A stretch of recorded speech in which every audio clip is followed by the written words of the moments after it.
Stop your friendlies. I'm gonna get started here.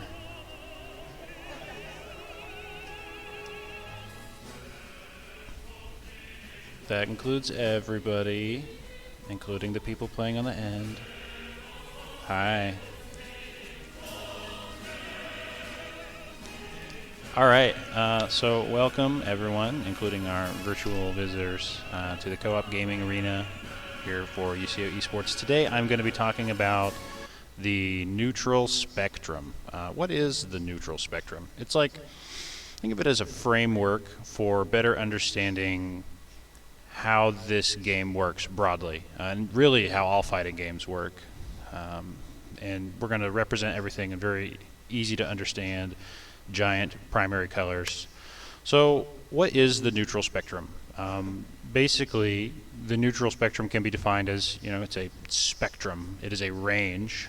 And here I've elected to describe it as a series of percentages, and that's what these are right here. So if you look right in the middle, you see 50-50. This is true neutral, right? This is where neither player has an advantage over the other and both players have both of their tools. So we're going to go through all of these, and we're going to talk about what it actually means and how you can identify what stage you and your opponent are in. There's a lot of nuance to this depending on the matchup and the character, but generally speaking, these apply to everybody. So let's go ahead and get started. True neutral is the first category that we're going to look at. This is, like I said, 50-50, right? Both players have equal opportunity to do things. And this category, I think, is defined really specifically. So both players should have the stage or the platform directly beneath them. They are on the ground or in the air by their own choice. And I'm very specific with their words here. If you're in the air because your opponent has put you there, then you are not playing neutral. You're in disadvantage. So even, if you choose to jump or not jump, just the fact that you are making those decisions means you are still in neutral. This also means that, for example, if you look at this last bullet here, they have all their defensive options available to them. This includes double jumps, air dodges, up specials. So generally these are resources, right? These are things that you use and then you don't have them anymore, or you have less of them. And so this is kind of like what neutral is identified as. I have all my buttons and you have all your buttons, and we don't know what's going to happen next. So let's move on to the next category. This one's pretty straightforward. Advantage. This category is not as complicated as some of the other ones, but it's still got more nuance. So basically, someone has an advantage over the other person. Why does this matter? Well, we need to take a look at the specific criteria to discover more about that. So once your opponent has been hit, neutral is over, neutral is ended.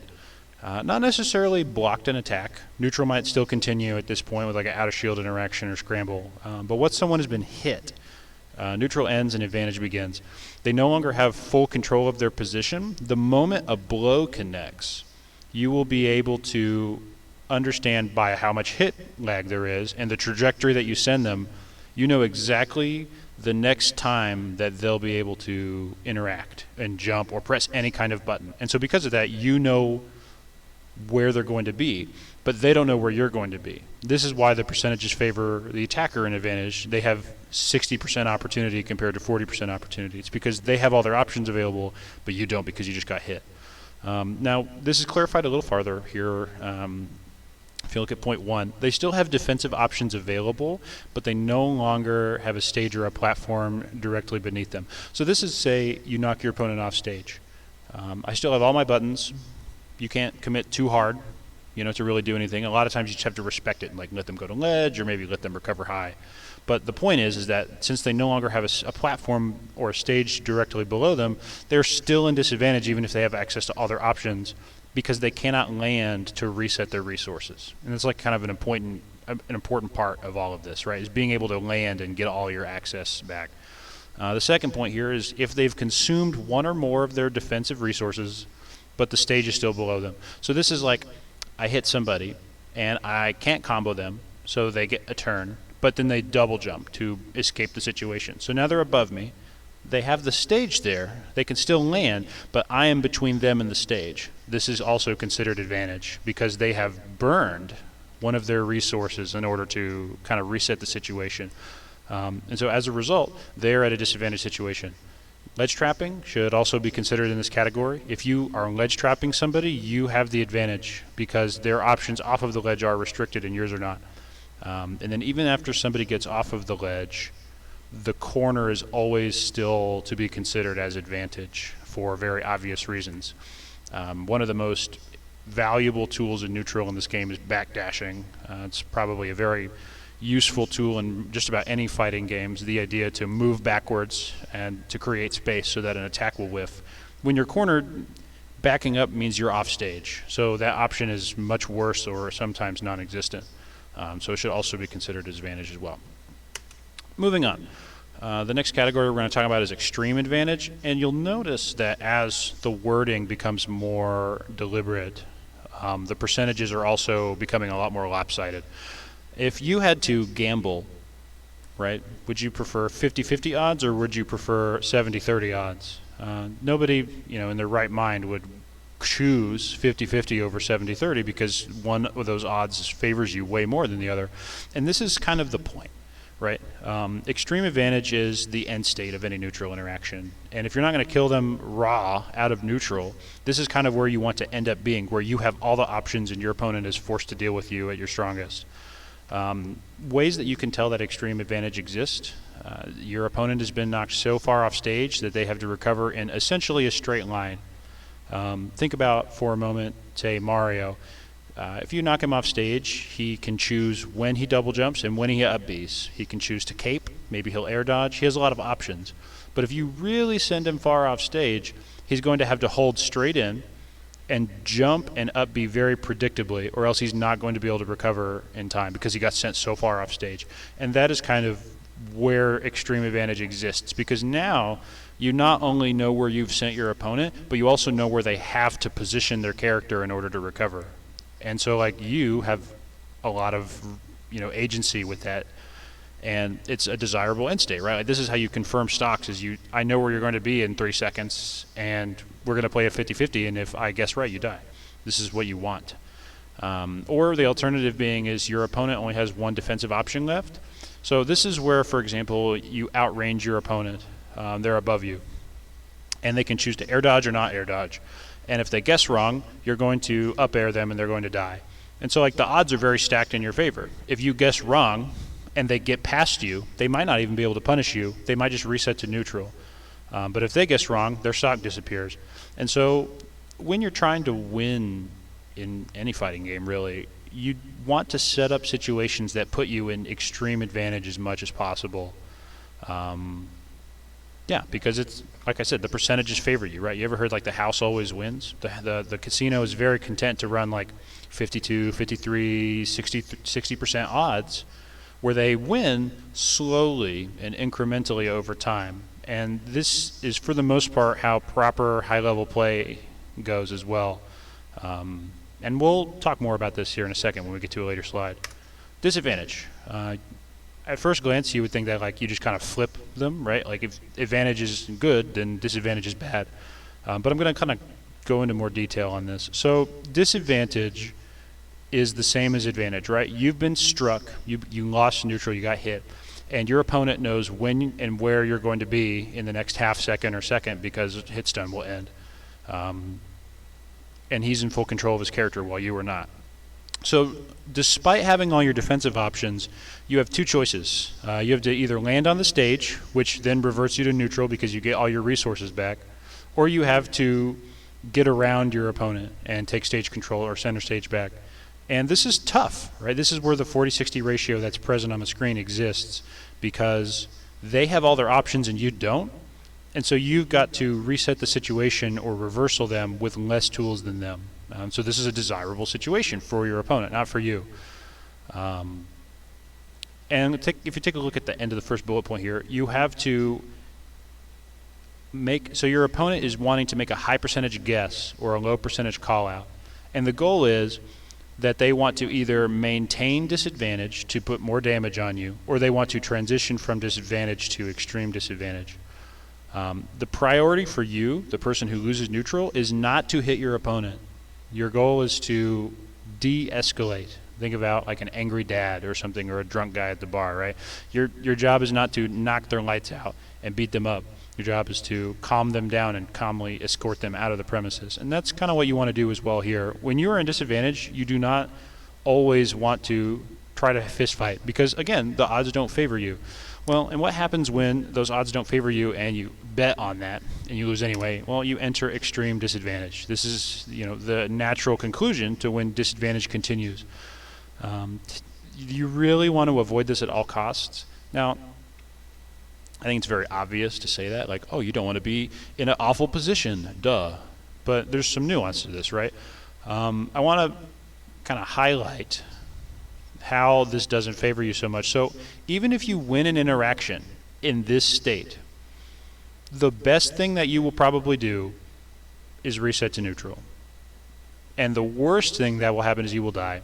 And meanwhile, it's a 3 to 7 odds against for you doing anything.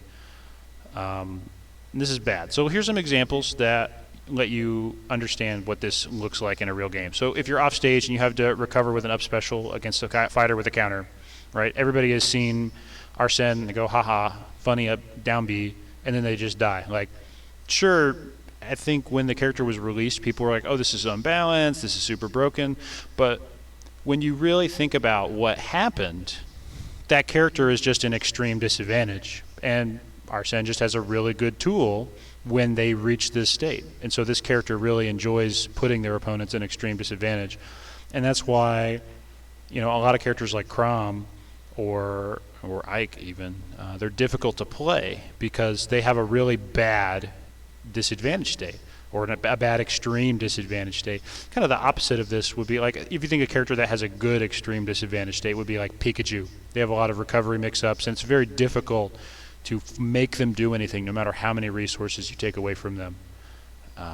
Another character such as Joker, like, again, he's got a lot of options. Even when he's in extreme disadvantage, he's almost always still got some kind of mix-up or option left available to him. And so you got to think about these things as well. Like, certain characters value their neutral state more than others. Okay, so let's move on, kind of this idea, right? Interacting with neutral differently. So for an example, let's talk about, say, Wolf, right? So Wolf doesn't have great offstage tools to kill somebody. Well, most of the time extreme advantage occurs is offstage. Not always, but usually, right? That's the traditional place for it. And characters like Roy, characters like Wolf, they don't have great offstage games. They can't stay out there very long. They don't have, the best tools for going low. And so because of that, they don't always want to be in extreme advantage. You'll often see them in advantage, trapping at the ledge, tech chases, these sorts of situations. So for an example, some characters that kill well out of neutral, these are characters that, like, they don't need advantage or extreme advantage to kill. And it's like okay to give your opponent a little bit of space, because if you touch them, they explode. And the examples I have listed, make a lot of sense. Like Fox can just do nair up smash, or up smash really if you just hit a shield. Mario has up smash as well, and Luigi can grab you and then your stock goes away. And so this chart is just a couple of examples, right? And characters can excel in multiple categories. Again, you start thinking about some of these top tiers, right? Pikachu and Joker and Lucina. These characters have options at every stage of the game. They can kill you in neutral, they can kill you in advantage, and they can kill you in extreme advantage. And so when you're thinking about what character you want to play in this game, like, this is a part of these issues. How well does my character do in each phase? Because your character might excel in neutral and excel in advantage, but have a mid extreme advantage and have a really awful extreme disadvantage. And like that's not, you got to think about your individual strengths as well, because not every player is the best at everything. So like if you're a great neutral player, you should probably play a character that excels in neutral. If you're not the best neutral player, but you're really good at ledge trapping, you should play a ledge trapping character. If you're kind of lacking in neutral and ledge trapping, you probably should play a character that excels with offstage securing stocks or even cheese. There's lots of characters that kind of bypass traditional phases of the game and let you secure stocks that way, and that's okay. Reversals. What is a reversal? So This one can be defined very simply. You're trying to skip a step in the neutral spectrum. It's like a staircase, right? If you're trying to go from disadvantage to advantage, you are skipping the neutral set. And this is what I want to discourage, right? This should not be the normal way you play the game. Generally speaking, if you are in disadvantage, you need to go to neutral before you go to advantage. And the reason is this. If I hit my opponent and I'm in advantage now, my opponent, if they want to reversal me, has to hit me. But since I just hit them back, I know what all their options potentially could be, which means that if they want to reversal me, they have to hit me with a button that I know all the trajectories for.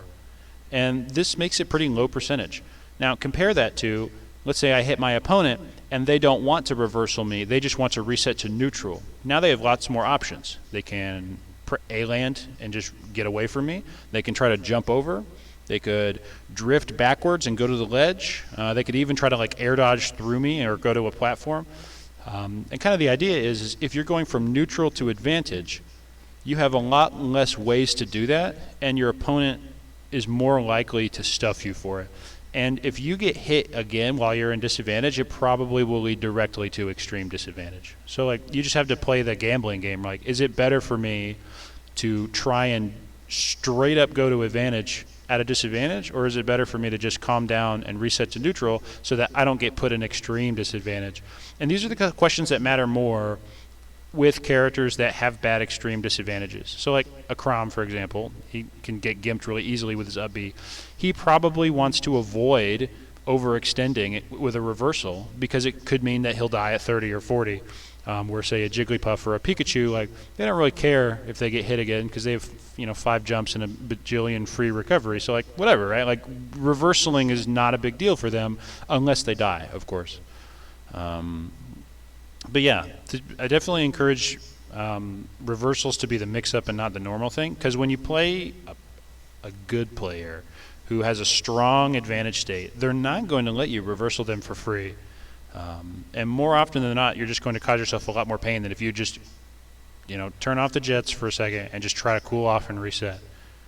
Okay, so the last thing that I'd like to do with this presentation is I have this VOD here from the Smash World Tour. This is the NA West group, right? This happened like last weekend, like a couple of days ago. It's very modern. We're going to go through this, and we're going to apply these ideas to this set so you can understand how what these players do. Like, if both players understand where they are in the spectrum, what decisions do they make to do with that? Okay, so let's go ahead and start the VOD. And just for some context, this is my first time watching this video. I put it into my presentation. I haven't watched it at all, so this is my first time taking a look at it with the rest of you. So let's take a look, right? We're just going to go through this for a couple minutes. Okay, so and again, both players are in neutral until someone gets hit, right? It goes back and forth very rapidly. Turn down. Okay, and then can you guys hear the volume out there from this video? Okay, let me do this. Better? All right. So, what state is Wolf in right now? So Larry Lure is the Wolf and Send is the Ness. So what part of the spectrum would you say this is currently? Advantage, right? Good. You don't need to overthink it. You just need to be aware of that idea. So let's see what happens. True combo, no big deal. What are we at now? I wouldn't say extreme advantage. They're off stage, but Send still has all of his defensive options. So I wouldn't consider this extreme advantage yet. And Wolf, again, his extreme advantage state is not great. So this isn't really something that like Send should be worrying about. He should just hang out. I took some damage, no big deal. Okay, let's continue.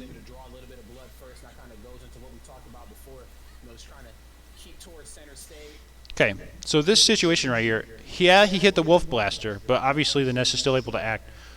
This situation right here, even though the Wolf hasn't been hit yet, it is still advantage for Send because there is no space on the left here, if you can see my mouse, for Larry to backdash. So this is also considered advantage. He's pressuring Wolf just by existing here.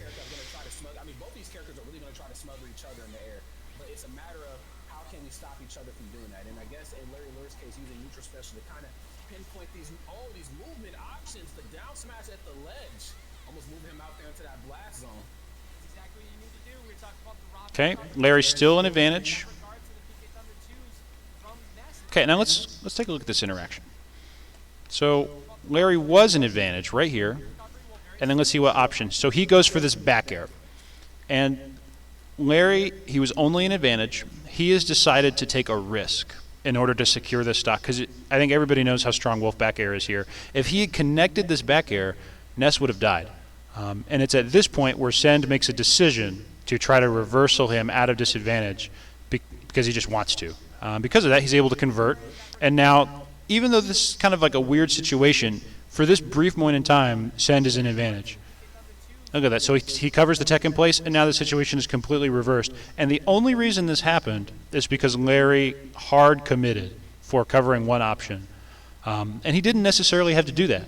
Now, it would have been a great momentum shift for him to take the early stock. So I'm just going to say that it's totally cool for Larry to take that risk. Killing early right when back air starts killing is super good for Wolf, and you can't threaten people with it unless you go for it. So in this case, it was just a risk that didn't turn out. Let's see how this ends up resulting.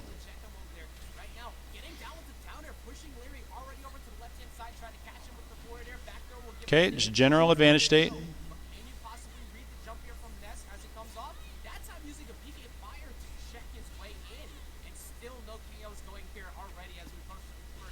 Forward throw, and so this situation, right? Larry is being very respectful of Ness and disadvantage because of his strong disadvantage options. And so he's just being patient. F-throw is not the most rewarding option, but it extends his advantage state, and it's putting more pressure on Send, because eventually something like a forward tilt or an up tilt is going to kill. Like the up tilt right there, a big part of the reason why that up tilt is killing is because he's added on this extra %.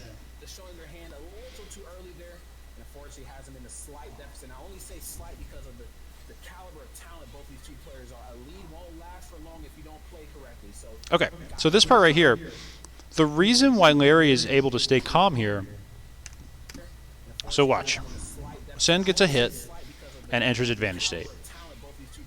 Right here, Larry has no jump, but he still has an air dodge, and he has all of this space to make a decision. So he has a lot of options. He's just sitting here tumbling. And this whole time he could have chose to air dodge, or, here, Send could have potentially committed by trying to anti-air him here, but he chooses not to.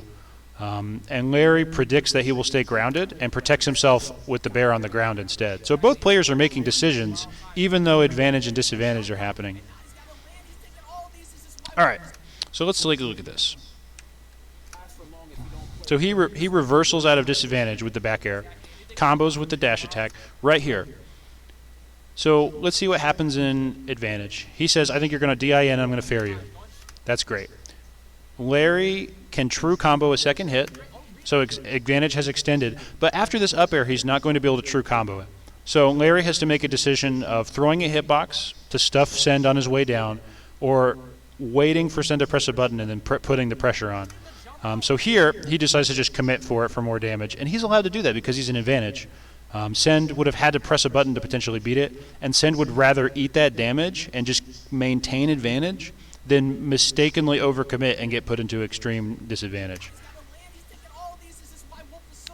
Send still has his double jump this whole time, right? He took 4 uncontested hits, but since he still has his double jump, he's not feeling the pressure at all beyond taking the damage.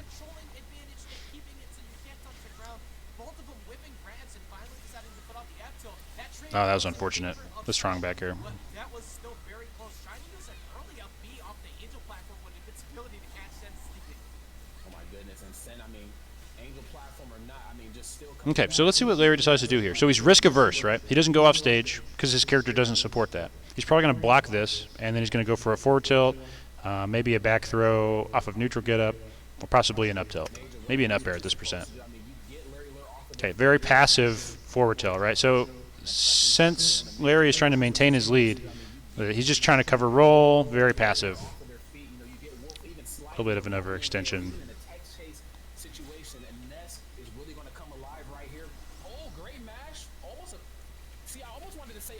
Oh my God, he exploded.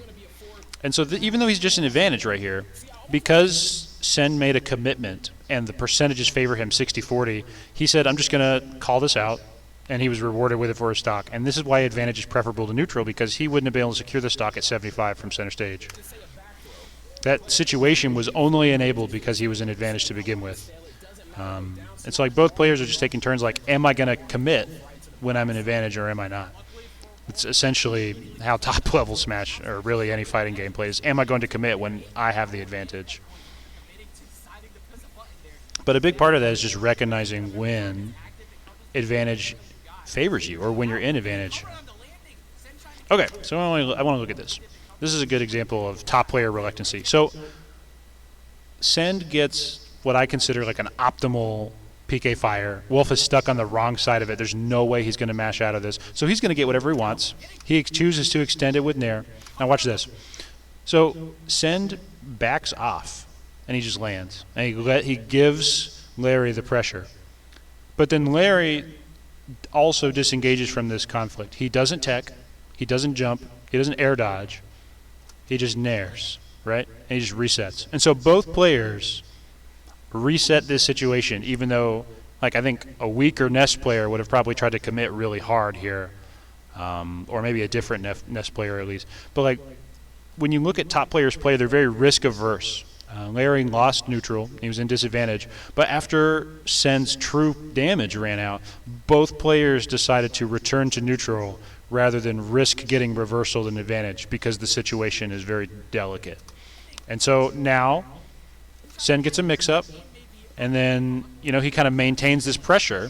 Yeah, Larry Lure right now playing a very dangerous game, jumping around Nest the way that he has. I mean, again, you know, the aerials from Wolf, very, very strong, and most characters in the game don't want to deal with it, but I feel like in a position like this, you have got to watch yourself up close and personal on Nest. Nair out of shields enough to do that. I believe I see the beginning animation of what looked to be a back air come out. Yes. Oh, the shield poke. KO options, no around the world for you. Oh my goodness, that was so smart too, because tried to catch him by using the down tilt. At this percent right here, again, it's a risk, right? He decides to cover the neutral get-up and possibly roll. And because of the pushback, he's mostly safe, and he still gets to maintain his advantage state. And so this is a good decision, right? Like, he gets a look on the stock. Oh, he did ledge jump. Oh, he's living.